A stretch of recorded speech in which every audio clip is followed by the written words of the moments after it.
Hola amigos, les saluda el pastor Charlie. Me alegra que hayas dado clic en este video. Espero que tu vida sea impactada a través de la palabra. Disfruta de este mensaje. Hoy estamos cerrando una serie breve, pero ha sido muy interesada. Una serie que hemos titulado Grosería o Gracia. ¿Y de dónde viene el título? Bueno, hemos estado buscándole sentido a esos momentos en los que Jesús reaccionó de manera que no esperábamos. Sabemos que Jesús, cuando andaba aquí en la tierra, fue humilde, servicial, amoroso, compasivo. Pero ¿qué de aquellos momentos en que Jesús se enojó?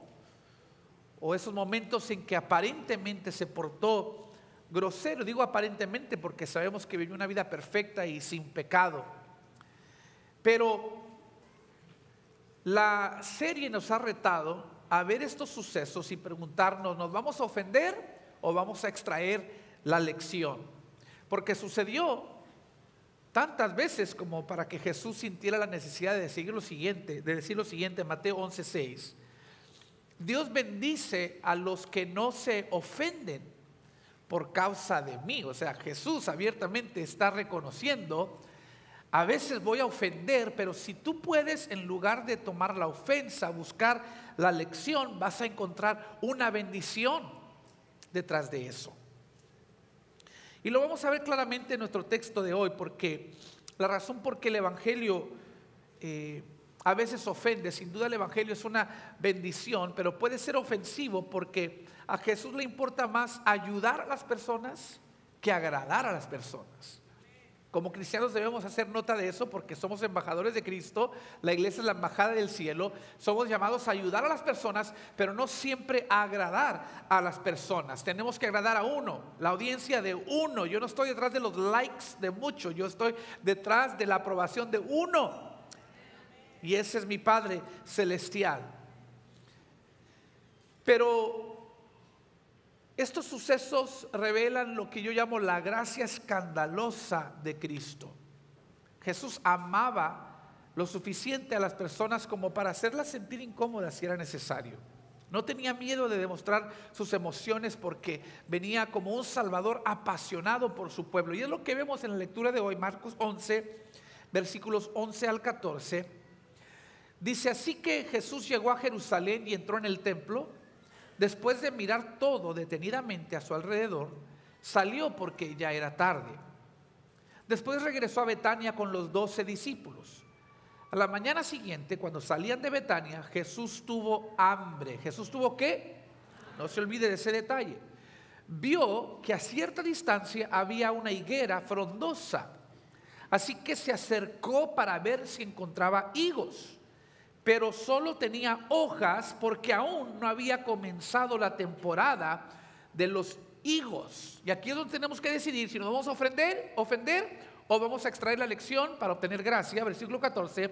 Entonces Jesús dijo al árbol, aquí la connotación es de que Jesús maldijo al árbol, que nadie jamás vuelva a comer tu fruto. Y los discípulos lo oyeron. ¿Quién lo oyó?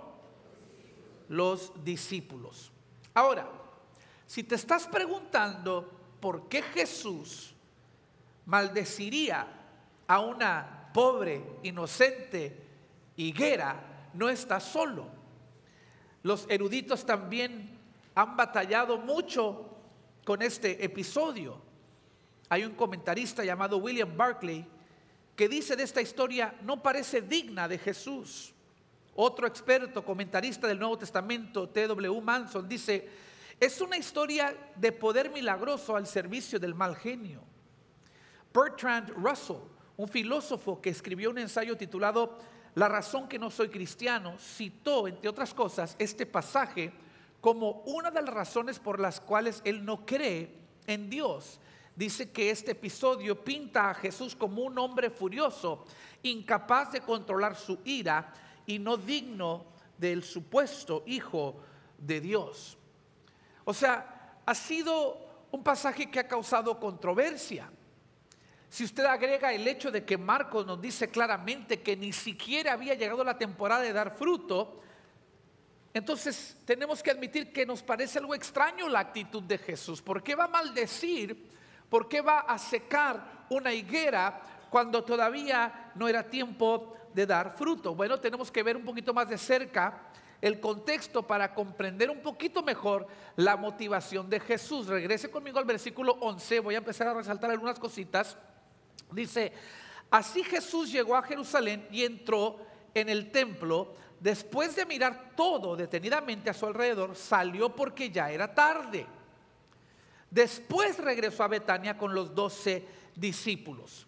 Quiero que sepan, lo que está sucediendo aquí es de que Jesús viene al templo por la mañana, se le atraviesa esta higuera, pero la noche anterior, es importante entender lo que estaba pasando, que es lo que leímos. Había entrado al templo, había observado todo detenidamente, y esta es la noche que él decidió que el siguiente día él regresaría al templo.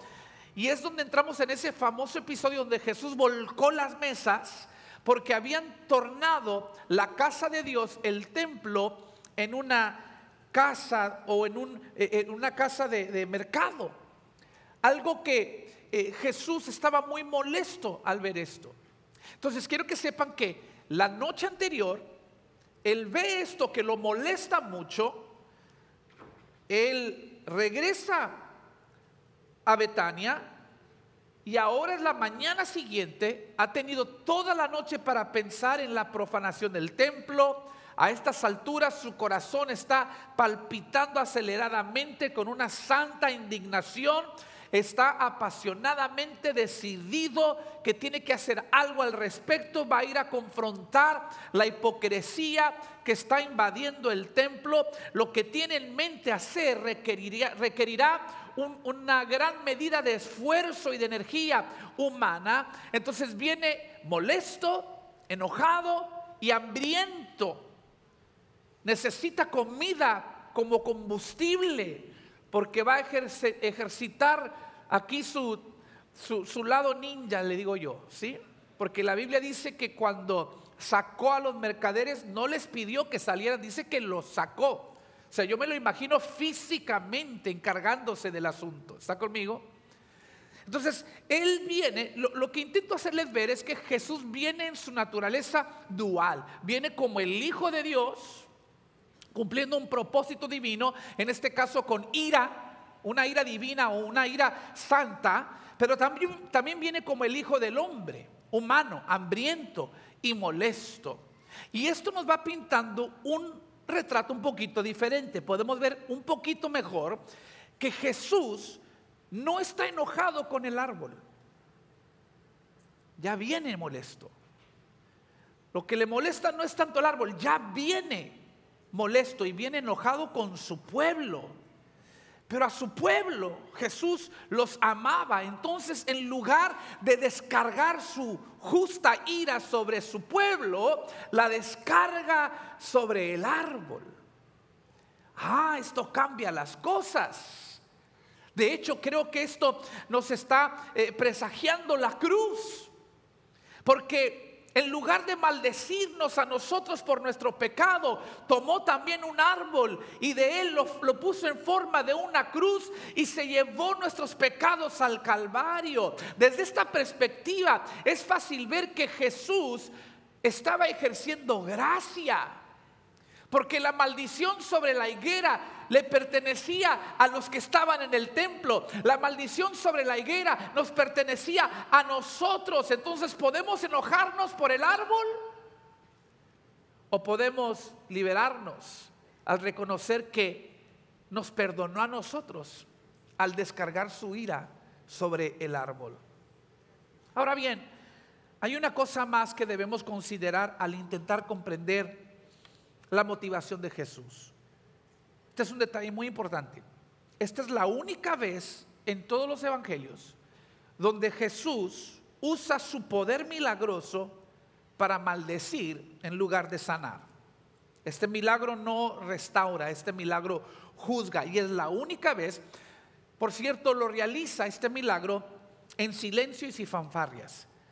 Los únicos testigos eran sus discípulos, sus seguidores. Marcos concluye el pasaje diciéndonos que cuando dijo al árbol, nadie jamás vuelva a comer su fruto, los discípulos lo oyeron. Y es claramente obvio que el mensaje tiene que ver con ser fructíferos.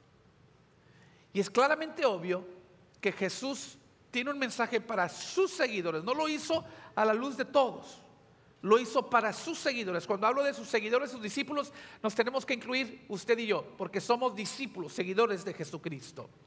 Y yo creo que la lección tiene varios dobleces. El primero de ellos es este. Número 1, se espera fruto. Cuando tú eres un hijo de Dios, cuando tú eres redimido con la sangre de Jesús, Jesús espera que en tu vida haya fruto. La fruta o el fruto es una metáfora para describir la demostración exterior de la condición interior de uno. En la Biblia, la palabra fruto se usa a menudo para describir productividad. Por ejemplo, el fruto del vientre de una madre. Otro ejemplo es el fruto de la labor de un trabajador, o el fruto de los labios de un adorador. O sea, no solamente es lo que describe a la persona, sino el fruto que esa acción da. Y producir fruto espiritual es algo que Dios espera de sus hijos. Recuerde, Jesús va de regreso al templo para confrontar la hipocresía que estaba ocurriendo allí. Era un templo lleno de gente, lleno de actividad, pero no había adoración real. Lo que parecía lleno de vida, en realidad estaba muerto. Y camino a confrontar esa hipocresía, Jesús se encuentra con un árbol hipócrita. ¿Por qué un árbol hipócrita? Porque aunque no era la temporada de fruto, tenía todas las apariencias, tenía muchas hojas, dando a entender de que había fruto. Y el mensaje era muy claro: las apariencias sin sustancia son una maldición. Ahora déjenme les explico, porque aquí en el valle no hay higueras, no son comunes. Déjenme explicarles que las higueras empiezan a dar fruto incluso antes de dar hojas. Empieza a salir primero el fruto antes que las hojas. Entonces, aunque faltaban aún algunas semanas para la temporada de higos maduros, esta higuera en particular, por sus hojas, estaba diciendo: estoy adelantada de la temporada. Yo no soy una higuera promedio, ¿sí? Yo voy avanzado, yo voy avanzada y tengo fruto que dar. Entonces Jesús, al ver la apariencia, esperaba encontrar higos para comer, aunque no estuvieran completamente listos, completamente maduros. ¿Y saben qué es lo que Jesús espera también de nosotros?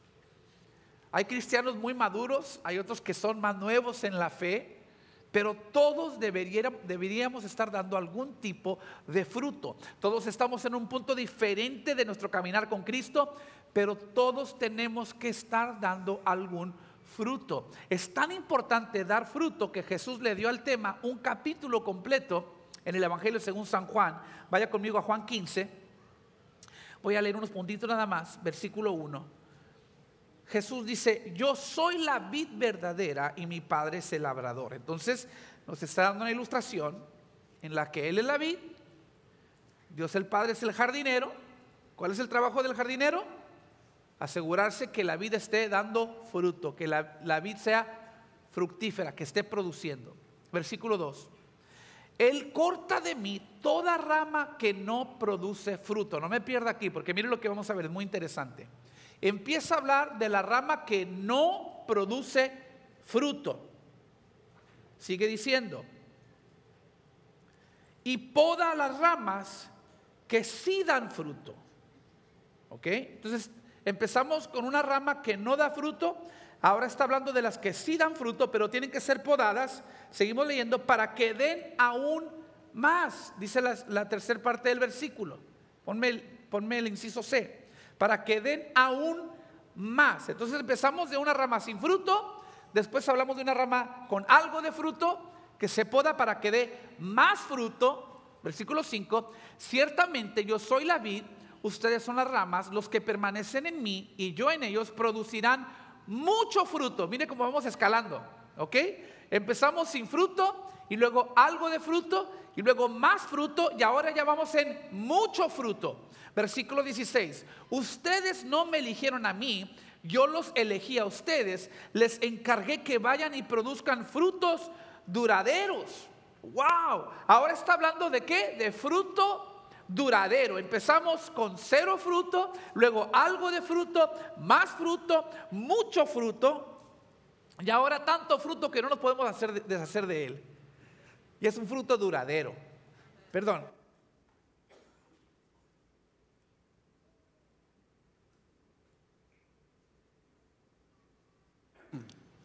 Queda claro que esto de dar fruto es muy importante para Jesús. Amén. El fruto, número 2, siempre es visible. Diga conmigo, visible.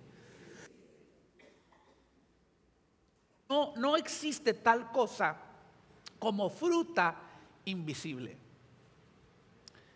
Jesús dijo una vez que nosotros podemos identificar a las personas de acuerdo a su fruto. Un árbol se conoce por medio de su fruto. De hecho, vayamos, Mateo 7:16. Puedes identificarlos por su fruto, es decir, por la manera en que se comportan. Pausa. Tú puedes identificar a alguien por la manera en que ¿qué? En que se comporta. Ahora, nosotros sabemos que la salvación no es por obras, no es por comportamiento, pero los salvos se comportan como tal. ¿Está conmigo? O sea, no nos comportamos como cristianos para llegar a ser cristianos, sino porque hemos sido hechos cristianos. Nos comportamos a la altura de esta nueva identidad que tenemos en Cristo Jesús.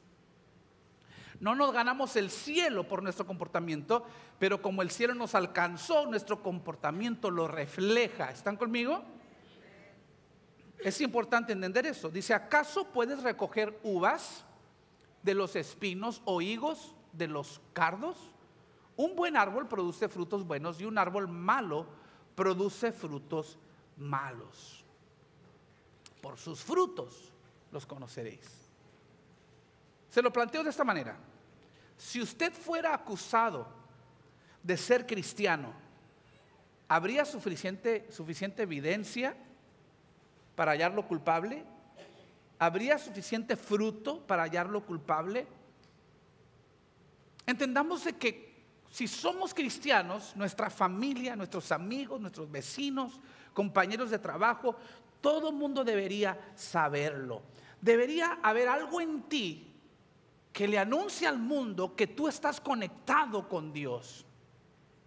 Si lo único que ha cambiado desde que viniste a Cristo es tu rutina de domingo, eso no es ser fructífero, eso es ser religioso. Y a la gente no le atrae la religión, le atrae Cristo. Eso es lo que atrae a las personas a Dios. Dice Mateo 5:16, dejen que sus buenas acciones brillen a la vista de todos, para que todos alaben a su Padre Celestial. ¿Se da cuenta que la manera en que usted se conduce, los frutos, las buenas obras suyas, lo que hacen es que hace que todos alaben a su Padre Celestial? Empezamos a entender por qué esto de dar fruto es tan importante para Jesús. Porque el negocio de Jesús es atraer a las personas a sí mismo para que sean reconciliadas con el Padre. El corazón de Dios es que ninguno perezca, sino que todos procedan al arrepentimiento. Entonces Dios utiliza el testimonio de los fieles para atraer a las personas hacia Él. Por eso dar fruto es muy importante y por eso odia mucho la hipocresía. Jesús odia la hipocresía porque pocas cosas alejan a la gente de Dios como los cristianos hipócritas. Todos conocemos a personas que te lo han dicho, ¿verdad? Los invitas a la iglesia, no, eso de la iglesia, yo no voy porque está la iglesia llena de hipócritas. Ustedes conocen mi respuesta, yo siempre les digo, siempre hay lugar para uno más, no te preocupes. ¿Por qué? Porque todos somos pecadores. Todos caemos cortos de la gloria de Dios. Pero ese es el argumento de mucha gente. Esa es la razón por qué muchos no quieren aceptar tu invitación a la iglesia, no quieren acercarse con Dios, culpan a los cristianos hipócritas. En palabras de la autora y teóloga Brennan Manning, dice ella esto: la mayor causa de ateísmo en el mundo de hoy son los cristianos, mire esto, quienes reconocen a Jesús con sus labios, salen por la puerta y lo niegan con su estilo de vida. O sea, la mayor causa que gente no viene a Cristo es los que venimos a la iglesia y con los labios reconocemos a Jesús, pero salimos de aquí y nada de nuestra vida es congruente con lo que acabamos de decir y alabar y cantar en la iglesia. Eso es lo que un mundo incrédulo simplemente considera increíble. O sea, tiene que haber congruencia entre lo que somos aquí y lo que somos allá. Debemos ser los mismos. En público como detrás de puerta cerrada, afuera como en la iglesia. Si eres hijo de Dios, Dios planea usar tu vida y tu testimonio, tu estilo de vida para alcanzar a los demás. Proverbios 11:30 dice: el fruto del justo es árbol de vida y el que gana almas es sabio. ¿Qué es el fruto del justo? Ganar almas, ser un árbol de vida. La tercera cosa que Jesús nos da a entender a través de este suceso con la higuera es que el fruto nunca existe para sí mismo. El fruto nunca existe para sí mismo.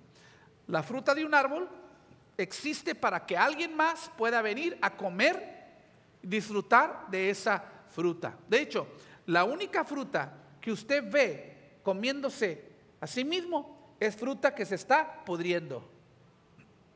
¿Está conmigo?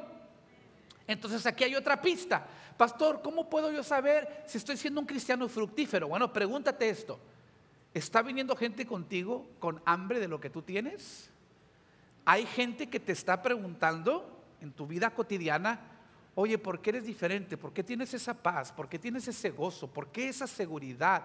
¿Por qué es que Dios te bendice? ¿Por qué es que hay un favor inexplicable sobre ti? ¿Por qué es que a ti no te sacuden, no te amedrentan las tormentas? ¿Cómo es que tienes una paz que sobrepasa todo entendimiento? Está la gente intrigada preguntándose qué es lo que él tiene, qué es lo que ella tiene. Esa es una pista de que estás siendo fructífero. Cuando la gente viene contigo: dime, ¿cuál es tu secreto? ¿Qué es lo que tú tienes? Yo necesito de lo que tú tienes. Y esa es una oportunidad para introducirlos al Evangelio de Jesucristo. Esa es una oportunidad para atraerlos a Dios y hablarles de Él. Ahora, la fruta que se come a sí misma es la que se está pudriendo. Todos conocemos incluso a cristianos podridos, ¿sí o no? No, mírenme acá. Este no es el momento para mirar hacia los lados. Mírenme acá. Todos conocemos a cristianos podridos. Aman a Jesús, pero están podridos. O sea, tienen una boca podrida, tienen una actitud podrida, una mentalidad podrida, ¿sí o no? Ahora, nadie es perfecto y tenemos derecho a tener días malos, momentos malos, pero estoy hablando de lo que es normativo en nuestras vidas. Si vives solo para ti mismo, sin tomar en cuenta a las personas que te rodean, te estás pudriendo. ¿Sí? Si tu fe es una fe egoísta, es una fe que se está pudriendo. Si no estás emanando, si no estás dando de tu fe, compartiendo, enriqueciendo a otros, agregando valor a otros, entonces te estás pudriendo. Yo sabía que ustedes no venían listos para escuchar la verdad esta mañana, pero no tengo otra manera de hacer las cosas. Romanos 15, versículos 2 al 3. Deberíamos ayudar a otros a hacer lo que es correcto y a edificarlos en el Señor. ¿Estás conmigo? ¿A qué? A edificarlos. A veces nos está sirviendo el mesero, estamos en pleno chisme, hablando de medio mundo, y luego al final lo queremos invitar a la iglesia. Y aparte no le dejaste ni propina. Cristo te ama. ¿Qué? Quítate te van a decir. Porque no, tu vida, una cosa es decirlo, otra cosa es tu vida. ¿Está edificando tu testimonio, tu comportamiento? Dice, ni siquiera Cristo vivió para agradarse a sí mismo, dice Romanos 15:3. La higuera en nuestra historia se había convertido en una que no ofrecía ningún alimento. Nadie sacaba provecho de ella. El templo a donde Jesús iba se había convertido en un lugar, irónicamente, la casa de Dios, donde era difícil encontrar a Dios. Fácil encontrar negocio, fácil encontrar mucha actividad, fácil encontrar muchas hojas, pero no había fruto. Y este no debería ser el caso en nuestras vidas. La verdadera adoración no se encuentra en una religiosidad ostentosa, se encuentra en una vida que glorifica a Dios de manera práctica. Alguien diga amén. Las personas espiritualmente hambrientas deberían encontrar en ti frutos espirituales. Debajo de tus hojas, más allá de tus manos alzadas, más allá de tu cántico, más allá de tu calcomanía cristiana, de tu camiseta cristiana, deberían encontrar fruto espiritual. Cuando las personas se acercan contigo sintiéndose no amadas, ámalas. Cuando la gente acude a ti en busca de un consejo, dales la sabiduría de Dios. Cuando la gente se sienta rechazada, acógelos. Cuando se sientan solos, únete a ellos. Cuando su carga sea pesada, ayúdales a cargar con ese peso. Cuando no puedan oír a Dios, dales una palabra. Cuando no puedan orar, intercede tú por ellos. Cuando acudan a ti, escúchame, cuando acudan a ti, no deberían encontrar a un simple oidor de la palabra, deberían encontrar un hacedor de la palabra. No deberían encontrar solo un predicador, deberían encontrar también un amigo. No deberían encontrar solo un adorador, deberían encontrar un confidante. No solamente deberían encontrar un cristiano, deberían encontrar un discípulo. Porque hay una diferencia. El 70% de la población americana se considera cristiana. Tú dices, ¿y por qué vivimos en una decadencia moral? Porque hay una diferencia entre cristianos y discípulos. A nadie le molesta la idea de un Salvador que viene a rescatarte, pero a todo mundo le molesta la idea de un Señor que viene a gobernarte. Y ahí es donde se parte y se marca la diferencia entre los cristianos y los discípulos. Los que creen solamente y los que viven. De hecho, tú sabes que Satanás no le tiene miedo a los creyentes, le tiene miedo a los discípulos, a los que siguen las pisadas de Jesús. Hay un detalle muy interesante en el relato de la creación en Génesis. Los primeros 2 capítulos de Génesis, siempre que hay una referencia a Dios, dice: y el Señor Dios dijo sea la luz y fue la luz. El Señor Dios creó al hombre, el Señor Dios. Cuando llegamos al capítulo 3, donde la serpiente tienta a Eva, le dice: con que Dios dijo que no puedes comer de este árbol. ¿Sí vieron lo que omitió la serpiente? La palabra Señor. El problema, Satanás no tiene problema con los creyentes, con los que creen en Dios. Tiene problema con los que se someten a Dios, porque esos son los que tienen autoridad, esos son los que tienen poder. Los que solamente creen pueden ser engañados, pueden ser tentados, como lo fue Eva, como lo fue Adán, cuando no tienen a Jesús por Señor. Por cierto, dice Romanos 10 que el que quiera ser salvo tiene que confesar que Jesús es no Salvador, sino que Jesús es Señor. Esa es la verdadera salvación, y eso es lo que realmente atemoriza al enemigo. El cristiano que da fruto. El cristiano no solamente que lo habla y lo cree, sino que lo vive. El que es un discípulo de Jesucristo. El que tiene en su vida evidencias tangibles, visibles, evidentes de que lo que Dios ha hecho por dentro se está reflejando por fuera. Alguien diga amén a eso. De lo contrario, nos convertimos en un obstáculo para la fe de otros. Nos convertimos en una piedra de tropiezo cuando no hay congruencia, cuando hay hipocresía. Romanos 14:12. Es cierto, cada uno de nosotros tendrá que responder por sí mismo ante Dios. Así que dejemos de juzgarnos unos a otros. Por el contrario, propónganse vivir de tal manera que no causen tropiezo ni caída a otro creyente. Permítanme concluir con un último punto, pero es un punto muy importante y muy alentador. Si te estás preguntando, pastor, o mejor aún, estás determinado a dar fruto y te preguntas, pastor, ¿cómo lo puedo lograr? Déjame decirte, es bastante simple. Número 4, esta es la lección que Jesús quiere que te lleves. El fruto se produce al estar conectado con el árbol. Yo sé que esto suena demasiado simplista, pero es importante entenderlo en tu espíritu. El fruto se produce al estar conectado con el árbol. ¿Qué te quiero decir? El fruto no se esfuerza por crecer. El fruto crece por sí solo mientras esté conectado. ¿Sí? La manzana no está allí, no tiene ni cerebro para pensar, crece, madura. No. Por defecto, por naturaleza, la manzana, mientras que esté apegada al árbol, va a crecer.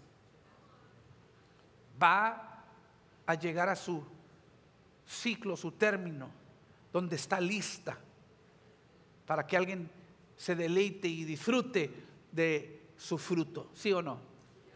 En lugar de trabajar muy duro para producir los frutos del Espíritu en tu vida, busca simplemente conocer al Espíritu Santo y permanecer en el Espíritu Santo. Busca conectar con Dios y estar en su presencia. Mira lo que dice Gálatas 5:22. En cambio, la clase de fruto que el Espíritu Santo produce en nuestra vida es amor, alegría, paz, paciencia, gentileza, bondad, fidelidad, humildad y control propio. No existen leyes contra esas cosas. En otras palabras, estas cosas son correctas. Nadie te puede juzgar porque estas son cosas buenas. Pero mira lo que dice el 22 al principio, y aquí es donde quiero enfatizar. En cambio, la clase de fruto que el Espíritu Santo produce en nuestras vidas, ¿quién lo produce? Dile al que está a tu lado, no eres tú. Ahora dile al que está al otro lado, tampoco eres tú. El que produce el fruto en nuestra vida es ¿quién? Es el Espíritu Santo. Este es un concepto, esta es una verdad liberadora. Porque no se trata nada más de esforzarse, aunque sí, el esfuerzo es parte de la ecuación, pero el esfuerzo humano nunca va a ser suficiente. Tú necesitas depender de la fuerza del Espíritu, necesitas habitar en la presencia del Espíritu, tienes que estar conectado a la fuente del Espíritu. Es el Espíritu Santo mismo el que produce el fruto. Todo lo que tienes que hacer es permanecer en Él, permanecer en su palabra, permanecer en la iglesia. Esto de cristianos solitarios es una contradicción de términos. Eso no existe. La Biblia claramente nos dice que debemos congregarnos y no dejar de congregarnos como algunos tienen por costumbre, sobre todo cuando vemos que el día del Señor se acerca. Hay una fuerza, hay un poder sobrenatural en esta unidad, en esta hermandad. Cuando el pueblo se une, allí se manifiesta el Señor. Allí recargamos pila. Está conmigo, somos la sal de la tierra. La sal tiene que esparcerse para dar sabor y para perseverar. Pero este es el salero, de cuando en cuando hay que entrar sal con sal. Y aquí nos sacude, es el salero que nos sacude, ¿no? Brincamos, saltamos, adoramos a Dios. Porque si no lo hacemos aquí, menos lo vamos a hacer allá. ¿Está conmigo?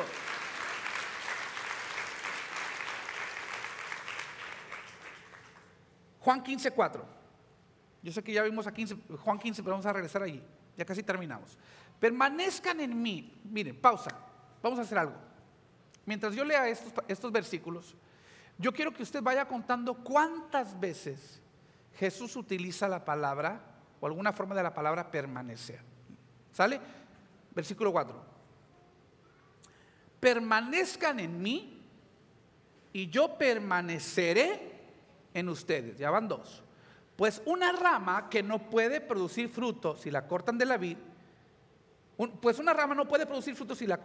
y ustedes tampoco pueden ser fructíferos a menos que permanezcan en mí. Ciertamente yo soy la vid, ustedes son las ramas. Los que permanecen en mí y yo en ellos producirán mucho fruto, porque separados de mí no pueden hacer nada. El que no permanece en mí es desechado como rama inútil y se seca. todas esas ramas se juntan en un montón para quemarlas en el fuego. Si ustedes, sin embargo, permanecen en mí y mis palabras permanecen en ustedes, pueden pedir lo que quieran y les será concedido. Versículo 9. Y los que he amado a ustedes tanto como el Padre, yo los he amado a ustedes tanto como el Padre me ha amado a mí, permanezcan en mi amor. Cuando obedecen mis mandamientos, permanecen en mi amor, así como yo obedezco los mandamientos de mi Padre y permanezco en su amor. 10 veces en 6 versículos, Jesús repetidamente nos dice: permanece, permanece, permanece, permanece, no te apartes, no seas cortado, no te desanimes, permanece, permanece, permanece.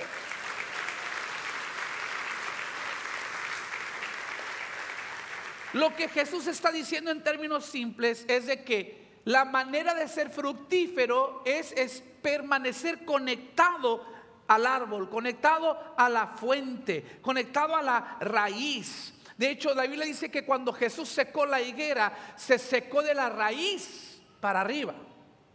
Porque el problema siempre está en la fuente, en la raíz. Pero donde hay vida, donde en la raíz hay vida, también va a haber vida y fruto en el árbol y en las ramas. Nuestra fuente es Jesús. La raíz, el centro de todo es Jesús. Ahora te preguntas: pastor, ¿y cómo permanezco? O sea, ¿cómo sé, cómo lo puedo entender esto de permanecer? Qué bueno que me lo preguntó. Yo lo ilustro de esta manera. Yo creo que el mejor ejemplo de permanecer es como cuando usted salía con quien ahora es su cónyuge. ¿Cuántos casados hay aquí? Levanten la mano los casados. A ver, levante la mano todos los casados. Ahora levántela como que está felizmente casado, ¿sí? A veces hay que fingirlo hasta vivirlo. Usted nada más diga amén, aunque sea por fe. Ok, escúcheme bien. Piense en esa etapa cuando se estaban conociendo, se estaban acortejando, cuando estaban enamorados. Yo creo que esa etapa ilustra muy bien lo que significa permanecer. Porque digamos que en esa etapa ustedes tenían una cita física, salían, no sé, 1 o 2 veces a la semana, o quizás 3, se veían 2 o 3 veces a la semana, pero incluso cuando no había presencia física, había una conexión constante. Hoy en día es muy fácil. En mi época, yo la manera en que me mantenía conectado con Carla, antes de casarme con ella, empezamos a salir y yo le mandaba mensajes por un beeper. Algunos ni saben lo que es un beeper, ¿verdad? Ya, los más jóvenes ni se acuerdan de eso. Un pager. ¿Se acuerdan? ¿Cuántos se acuerdan de los pagers o de los beepers? ¿Sí? Y usted tenía que ser creativo con esa cosa, porque nada más era con números, pero a veces si volteabas el número al revés formaba una letra y pues ya le decías I love you o hello o lo que fuera, ¿no? Entonces tú mandabas el mensajito por el beeper, como que llámame, y luego tenías que esperar allí a la orilla del teléfono hasta que sonara el teléfono, ¿sí o no? Eso es permanecer. Cuando tú estás a la expectativa, no estás con ella, pero estás con ella en tu mente, en tu corazón. Estás anticipando escuchar su voz. Eso es permanecer. Y si te urgía mucho que te llamara, le ponías 911, ¿sí? Porque eso quería decir, es urgente, ¿sí? Y entonces ahí estabas a la expectativa. Hoy en día no se diga. Digo, hoy en día, cuando uno anda de novio con alguien, oiga, pues permanecer son, aparte de las citas físicas, cuando no estás físicamente con la persona, tienes llamadas telefónicas, mensajes de texto, los FaceTimes, las fotos, las publicaciones en redes. Todo eso es permanecer y hace que el encuentro físico sea aún más emocionante. ¿Por qué? Porque para cuando la ves, ya has tenido tiempo para crear expectativa y entusiasmo. Lo has estado esperando, planeándolo, imaginándolo, anticipándolo. Y el problema es que muchos de nosotros estamos teniendo solamente las citas físicas con Cristo los domingos. Y nuestra vida devocional se reduce a los 90 minutos que estamos en la reunión en Vital cada domingo. Es bueno, no deje de venir. Pero eso no es todo. Porque si reducimos nuestra vida devocional solamente a la reunión, es como decir: Señor, durante los próximos 90 minutos me voy a concentrar en ti, voy a hablar contigo, te voy a adorar, te voy a cantar, y luego quiero que tú me hables a través del mensaje. Seremos tú y yo durante 90 minutos. Genial. Pero lo que pasa es que cuando dicen amén al final del servicio, es como decir: ok, está bien, Señor, se terminó la cita, hasta el próximo domingo que tengamos otros 90 minutos. Digo, si acaso tengo tiempo, a lo mejor te echo una visita rápida a la oración el martes, o quizás me traigo a los hijos el miércoles un ratito, o quizás visito una casa Vital durante la semana si me da tiempo. Pero si no me da tiempo, entonces hasta el próximo domingo. Y lo que está pasando es que de lunes a sábado no nos estamos nutriendo, no estamos permaneciendo, no estamos en la palabra. Haya reunión o no haya reunión, usted tiene que estar en la palabra, tiene que tener un tiempo devocional, tiene que prender una prédica en YouTube, tiene que leer ahí su aplicación de la Biblia o la Biblia física. Usted tiene que estar teniendo conversaciones en la mesa, enfocadas en Jesús, en la fe, con sus hijos, con su cónyuge. Debe tener un tiempo de oración familiar. Eso es permanecer, que aunque no esté físicamente aquí, usted esté permaneciendo en el Señor. Sabe que yo tengo un coach ministerial, un pastor, que es uno de mis mentores, y me dice: ¿en qué área sientes que estás batallando? Y le digo: yo creo que le tengo que poner más atención a mi salud física. Y me dice: ok, ¿y cómo se ve tu agenda de ejercicio? Y yo me reí. ¿Cómo que agenda? Yo hago ejercicio cuando tengo un ratito, cuando tengo un rato libre, pues me pongo a hacer ejercicio. Dice: ese es el problema. Lo que no agendas quiere decir que no es importante para ti. Si no lo agendas, quiere decir que no es importante para ti. Entonces me dice: y tu iglesia necesita que tú le prestes atención a tu cuidado físico, porque por más ungido que estés, por más palabra que tengas, ¿sí?, por más espiritual que tú quieras ser, eres un ser humano que requieres de tu cuerpo para cumplir tu misión y tu propósito espiritual. Estamos en la tierra, eres un ser humano, de manera práctica tienes que estar saludable, porque puedes estar ungido, pero si estás en la cama, no fluye la unción. Puedes tener palabra, pero si no tienes fuerzas para pararte allá arriba, no puedes dar la palabra. Si no tienes salud mental, no tienes la capacidad de proyectar y de tener visión, y de innovar y de inspirar. Entonces empecé yo a agendar mi ejercicio. Yo sé que me están viendo, todavía le falta, pastor, pero nadie le preguntó. Yo estoy trabajando en eso, sí, estoy trabajando en eso. Pero, ¿qué quiero decirte? Permanecer en el Señor es apartar, agendar. Así me dijo: así como agendas todo lo demás, agenda tu cuidado físico. Y yo les digo a ustedes: así como agendan todo lo demás, agenden su cuidado espiritual, su tiempo con Dios. Hablen con Él, con sus hijos, oren con ellos, oren por ellos, escuchen alabanzas, pongan cánticos ahí en la sala de su casa, no puro Frontera y Bad Bunny. Ponga alabanzas, ¿sí? Métase con Dios. Eso es permanecer, y usted va a dar fruto. Póngase de pie conmigo.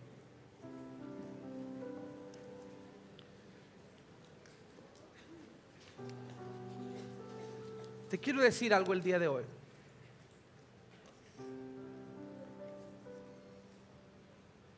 Dios no quiere que te seques, Dios no quiere que te marchites, Él quiere que seas fructífero. Él quiere que florezcas en todo tu potencial. Él anhela que prosperes. El enemigo, sin embargo, quiere todo lo contrario. Intentará distraerte en todo momento, porque Satanás sabe que no es difícil para un cristiano apegado a la vid, dar fruto. Pero también sabe que no es difícil desconectarte de la vid. Un poco de distracción aquí, un poco de tentación allá, un poco de desánimo, tal vez un poco de ajetreo, un poco de éxito en cosas que no tienen valor eterno, un poco de apatía hacia Dios, un poco de pretensión, y crea la desconexión. Pero la Biblia dice que cuando nos familiarizamos con las artimañas del enemigo, no será más astuto que nosotros, no nos va a poder engañar. De esto se ha tratado este mensaje, que tú sepas que el enemigo lo que más quiere es desconectarte de la vid. ¿Por qué? Porque estás ungido para vivir tu propósito aquí en la tierra, estás equipado para representar a Dios aquí en la tierra, estás revestido de su presencia para traer su presencia contigo al trabajo, a la mesa, a la reunión familiar. Estás bendecido para traer su amor y su gozo a tus relaciones humanas. Estás dotado para traer la sabiduría de Dios a situaciones difíciles. Estás elegido para dar fruto en un mundo espiritualmente hambriento. Así que no estoy molesto con lo que Jesús hizo al maldecir a la higuera infructuosa. Estoy libre para ser fructífero yo mismo, porque maldijo el árbol, pero me bendijo a mí. Tú eres un bendecido. Dios te quiere bendecir al grado que seas bendición para los demás.